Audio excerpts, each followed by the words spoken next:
Kali Yuge Yuganam Kali Yuge. What is that verse? Kali Kale, Kali Kale Yuga Dharma, Kali Kale Yuga Dharma, Harinama Sankirtan, Krishna Shakti Vinana He Tar Pravartan. Krishna Shakti Vinana He. Without the Shakti, without the mercy of Krishna, without being empowered by Krishna. That is why, for example, Srila Prabhupada was empowered, isn't it? Prabhupada relates how Krishna had instructed him that don't worry about anything, you just go. Well, all the arrangements will be made. So devotees, that is a special characteristic. Devotees, actual devotee is someone who is completely dependent actually on the mercy of the Lord, and by that mercy of the Lord, he can become empowered to do actually very wonderful activities. And in many ways, we should actually develop that mood and mentality of becoming empowered, because otherwise, what can we do, isn't it? Understanding, of course, that whatever empowerment may be there, it is Krishna's energy working through his devotees.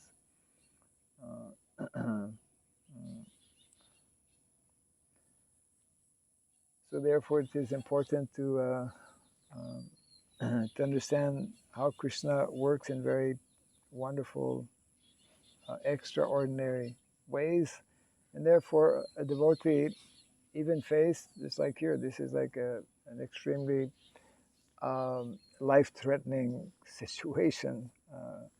Uttaras is and the Pandavas as well. Their lives is being threatened here by this most irresponsible action of Ashwatthama.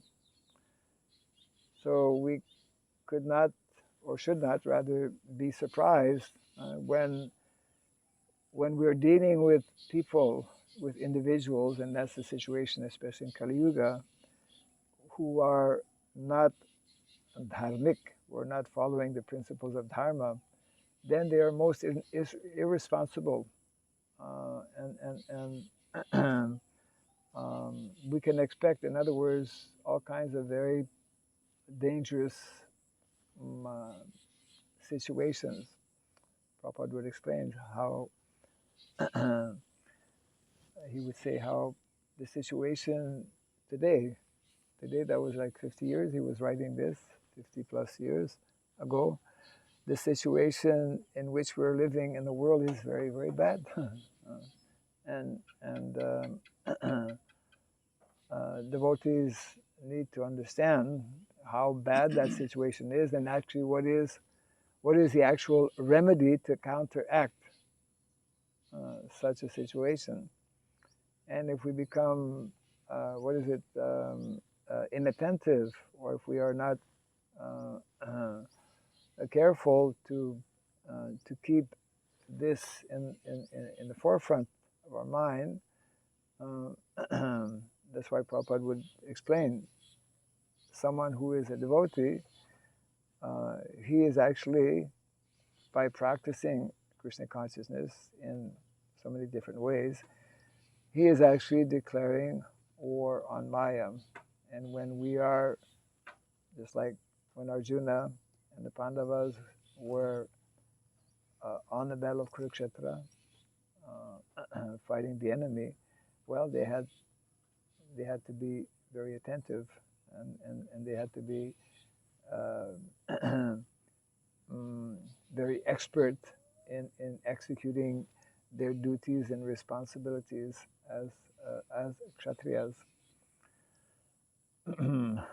So that is why within the system that Krishna has created, devotees need to become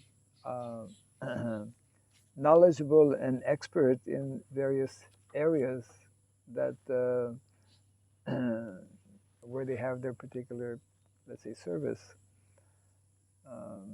Prabhupada would explain, it's not that Krishna, rather, it's not that because Arjuna was a devotee that he could just, sit down and chant Hare Krishna and not actually take up the weapons, the whole exchange between Krishna and Arjuna, the whole message of the Bhagavad Gita was Krishna urging or encouraging, instructing Arjuna to actually take out the responsibility of a Kshatriya, for which he had received proper training.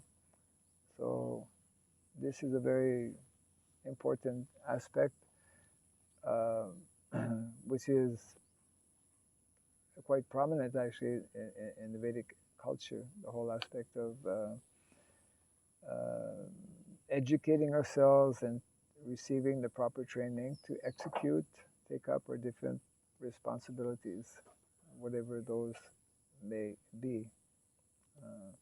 And that's been formulated by Srila Prabhupada also when he registered his International Society for Krishna Consciousness. As a matter of fact, I think I was mentioning the other day how later on this month, because the 29th of this month is the 58th anniversary of the incorporation of the International Society for Krishna Consciousness. And it's all part of we need to try to understand this more and more, and it should be part of our thought process, part of our meditation. We are somehow, by some great fortune, we're part of an unfolding plan, unfolding mission, isn't it? We're part of Krishna's mission, ultimately. We should be. We should try to understand how, okay, the most important mission, most important activity, we could say the most important organization is that organization, those activities, that mission, which is in line with Krishna's desires. The more we are in line with that, then we will actually be pleasing to Krishna, because that's the primary reason why he descends or comes here in the material world. Those who know nothing about dharma or God consciousness are have no clue whatsoever about what is actually the mission of life. We as devotees, we have the basic knowledge, but our endeavor and our attempt should be to further our understanding of what is that mission of the Lord and how we as individuals are meant to be part of that mission of Krishna, isn't it? And that is why it is nicely described by our acharyas. The success of a disciple is actually to understand the spirit and the mind and the mission of his spiritual master. And of course, as members of this society, as members of the movement of Lord Chaitanya Mahaprabhu, we all have that opportunity to be part in some way or other, in so many different ways actually. But somehow or other, we should endeavor to be active and to be assisting in whatever capacity that we can to help Krishna. Krishna doesn't really need our help, but he he invites and solicits actually different living entities. He sends his different representatives actually um, to explain what is that mission, and to what is it, to invite individuals, to recruit. Yeah, Krishna consciousness is also about recruiting the conditioned souls in the material world to to become part of that mission, because it's only when we are actively uh, doing something within that mission that we get the ultimate benefit of being saved, of being protected, of being noticed also by the Lord, and simultaneously, not only we are being assisted and helped, but we get an opportunity to also assist others who are maybe not yet having this opportunity.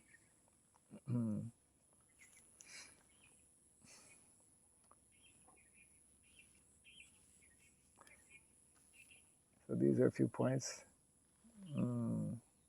And it's interesting how in Krishna consciousness one can read any purport, and there may be 10 or even 100 or even 1,000, and they will give different type of meaning, or because there's many aspects to the whole anything that's in relation with Krishna, in relation with Dharma. There's so many aspects to that, and being all of us being individuals, then when we make some effort, then some aspect comes out, which um, which generally can be can serve as a as an impetus for others to also share their thoughts or realizations. So, any comment on this or question? Yeah.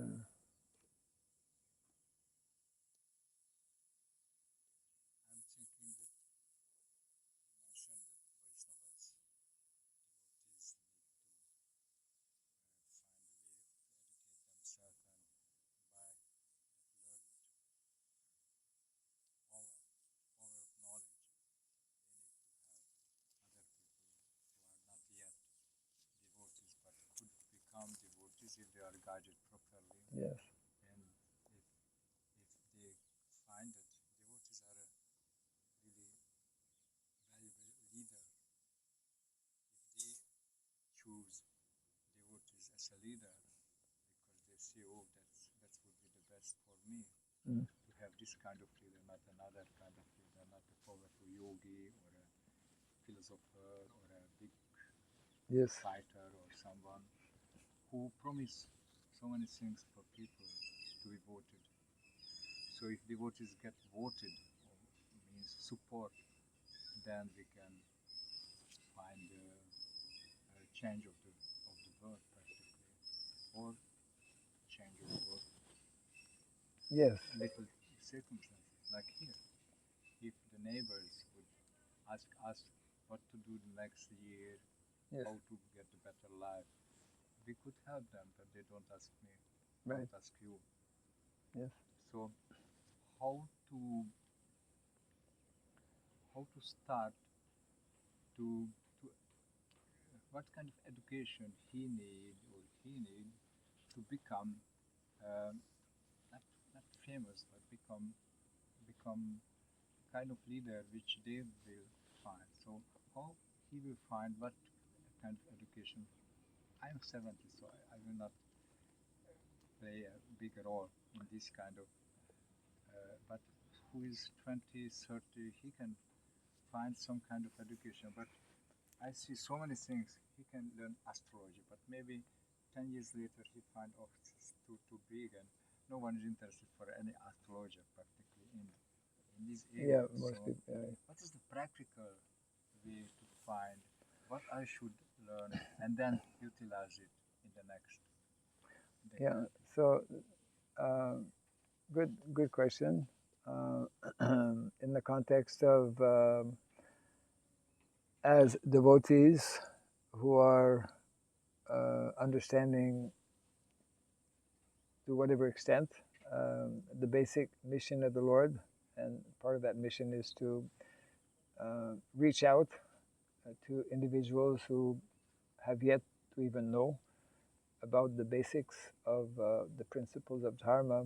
So how to know, or how to understand, or how to prepare ourselves to become instrumental in that larger mission of the Lord, right? So I was trying to make the point a little bit how in the Vedic culture this is a very prominent and essential fundamental aspect in terms of training and education.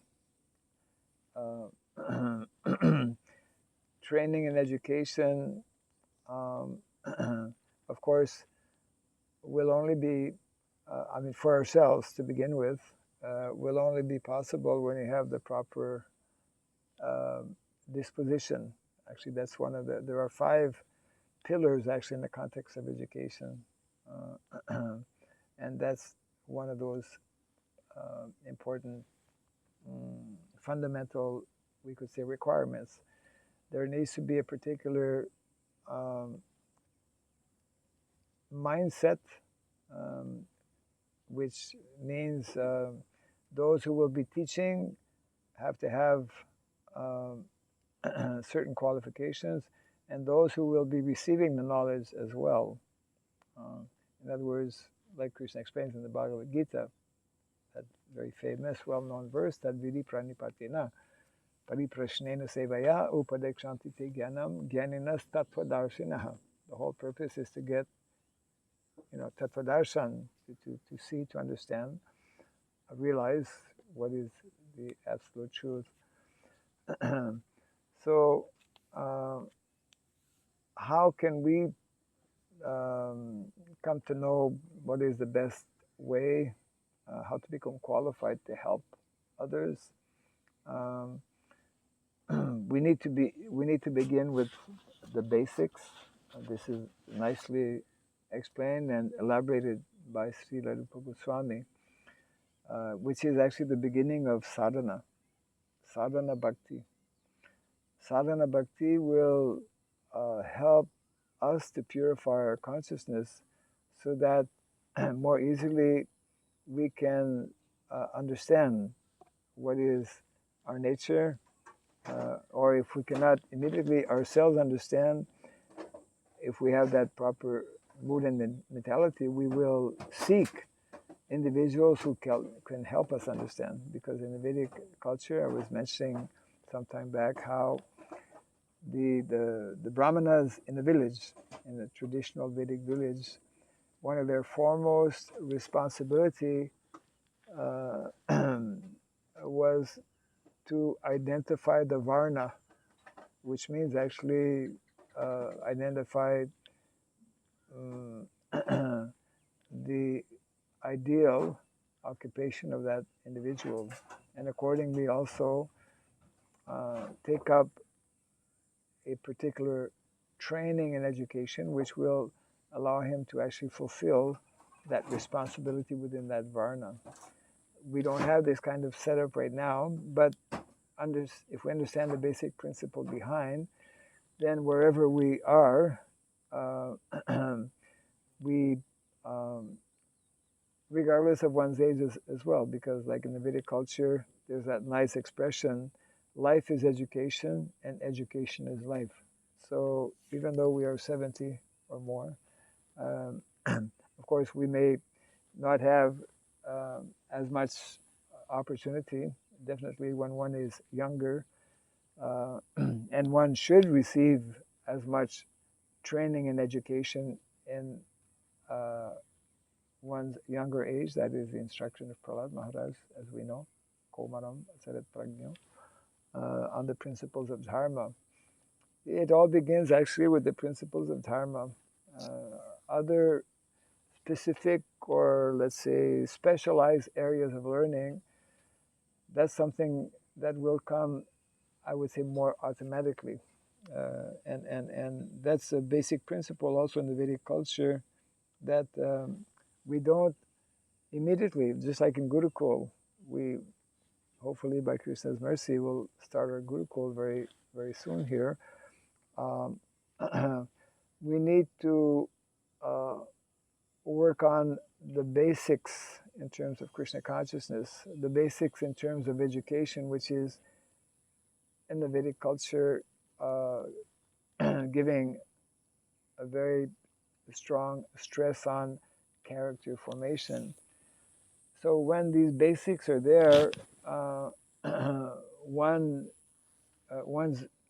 nature will more easily come out, and both ourselves as we begin to grow up, and those who are meant to help us or to guide us in understanding ourselves and understanding our nature, material nature, this will become easier for us individually and for those who are guiding us to actually provide us with and direct us towards what is meant to be the best way that we can serve according to our particular psychological makeup, etc., like that.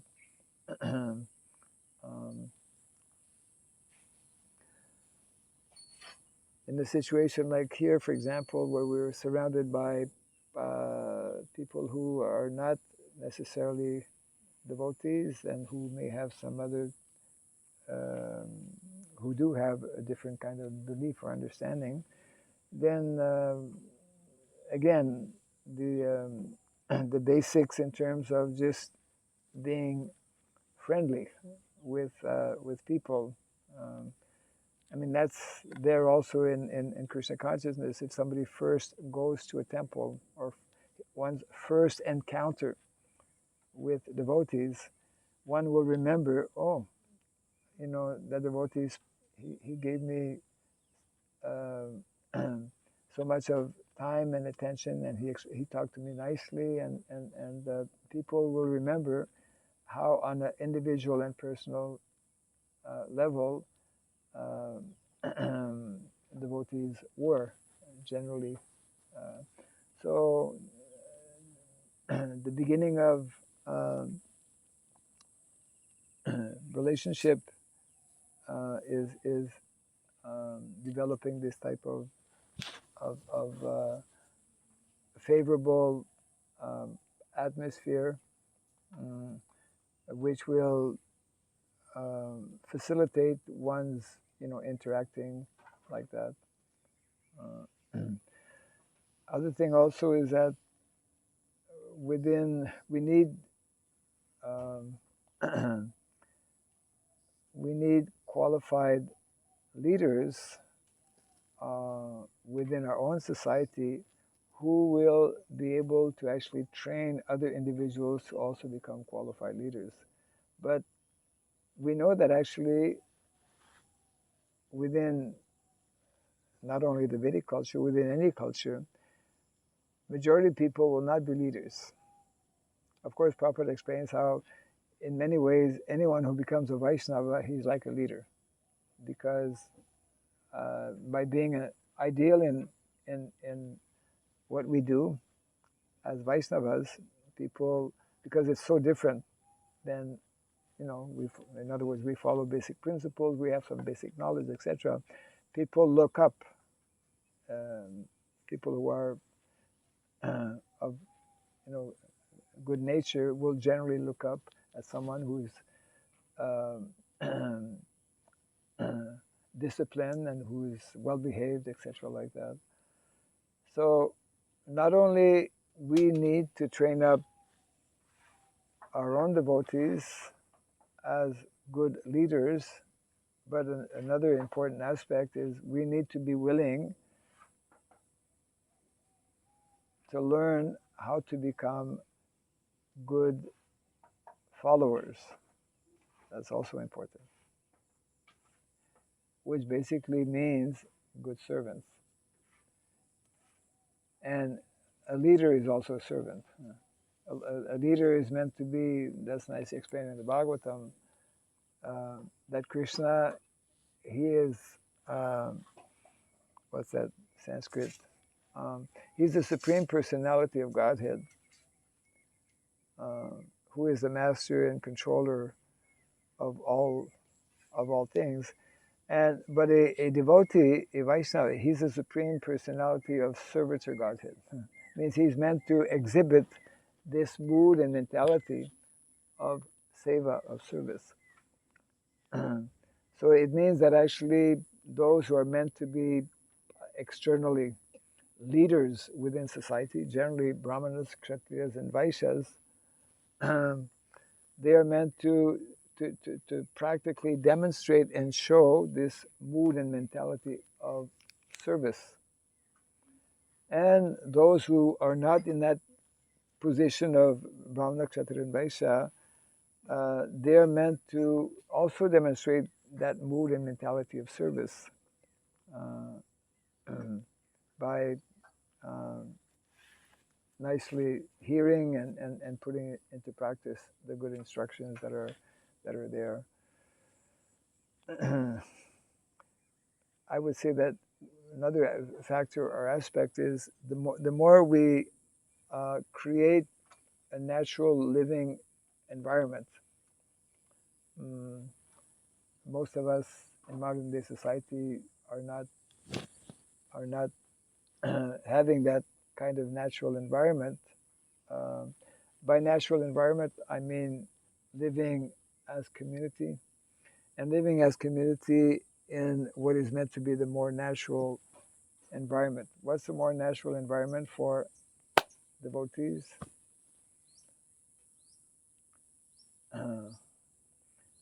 Is the natural environment to be living in a temple? What's the natural environment for the majority of people? Where are majority of people meant to live? New York, San Francisco. Yeah, Nice villages. villages. Yeah. Krishna lived in a village. The whole Vedic culture is agrarian culture, village culture, because it is in village. We don't understand this. It is in village that both the spiritual aspect of life and the material aspect of life, in terms of what Shastra and what common sense also dictates. It's not only because it is in Shastra, because it's practical, isn't it? The best education, the best economy is found actually in village life. But it's not so easy to immediately understand that. Yeah, because all the bhagavatam which we are learning mostly not speaking any village life. No, there are many purports that refer to In village the life. purport maybe. Yes. Not only purport. Yeah. What is that verse? Sarva kama dugamahi.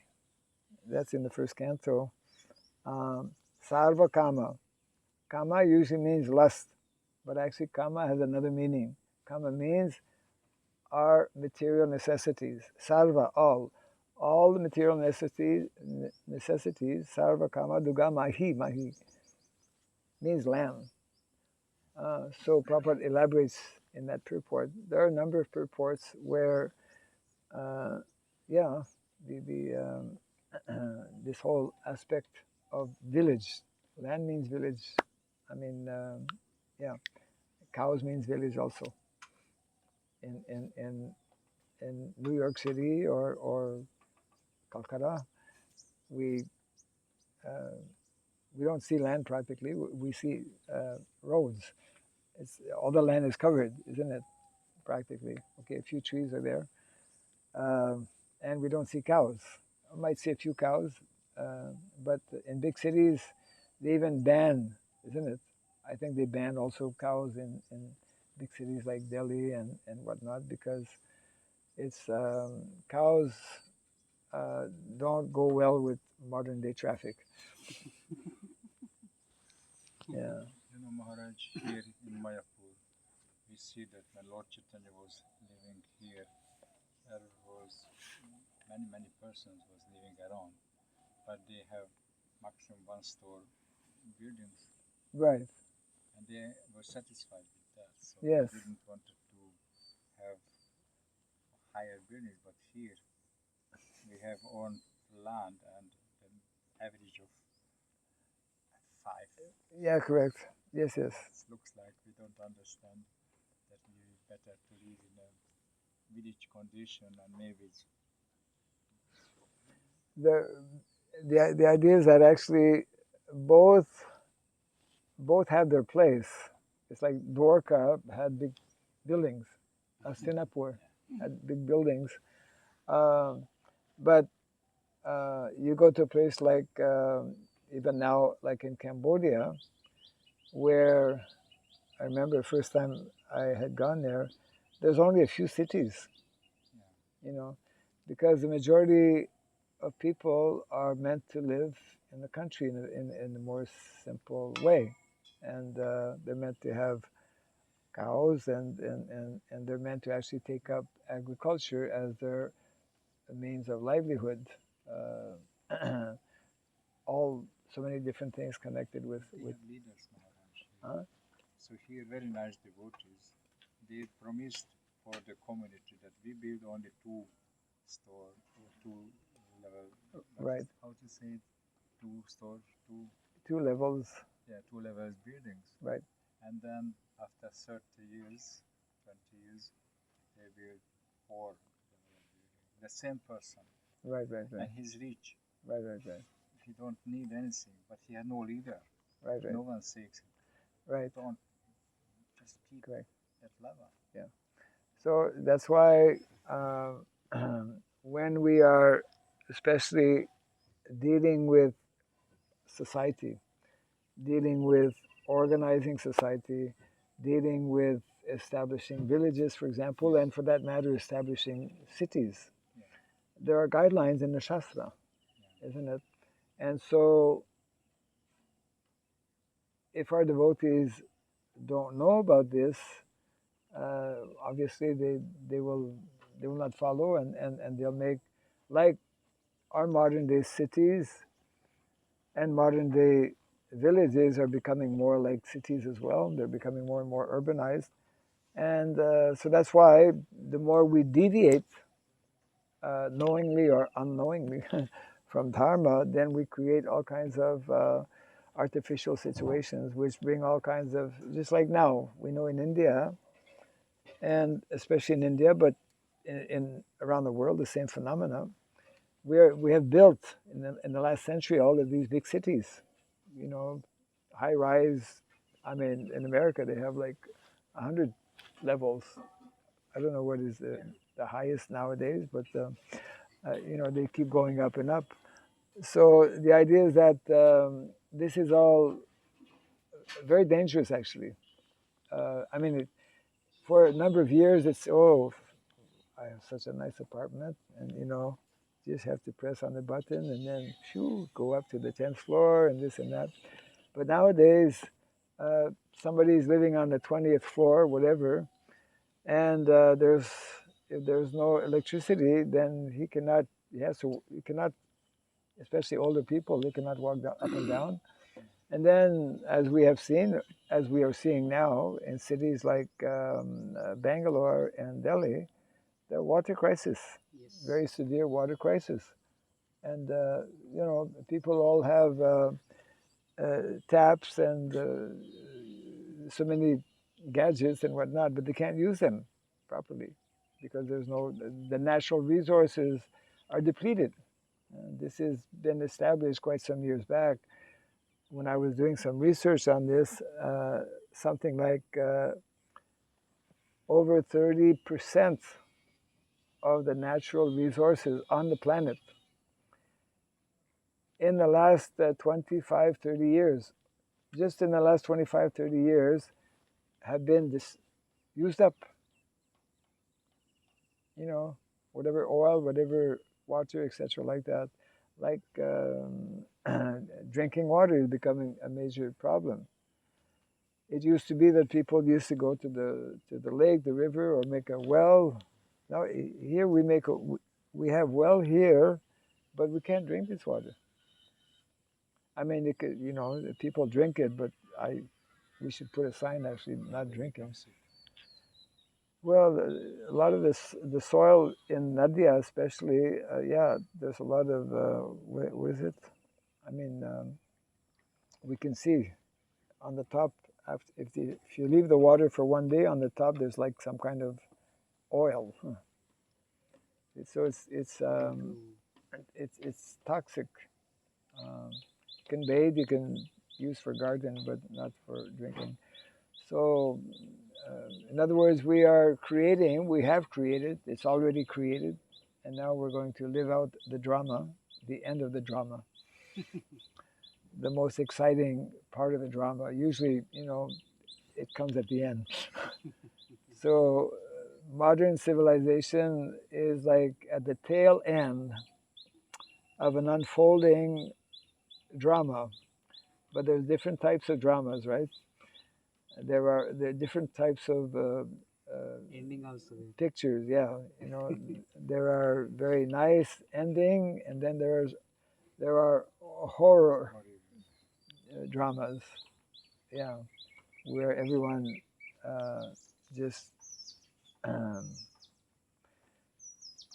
so all of this is taking place because of modern man's basic neglect and also ignorance of basic knowledge, basic instructions, which we have been given the opportunity to come in contact with.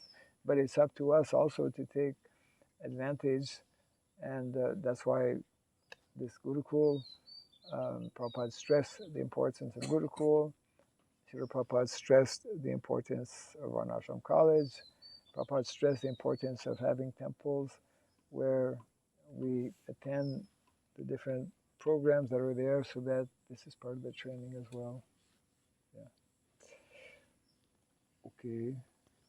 So our main danger not the Brahmastra. Our main danger is not the Brahmastra. Brain astra. Yeah. Yes. Yes. More destructive than Brahmastra. Brain astra. Yes. Okay. Jai Granthara Srimad Bhagavatam ki Jai Sri Prabhupada ki Jai. Dr. Raghava Swami Maharaj ki Jai.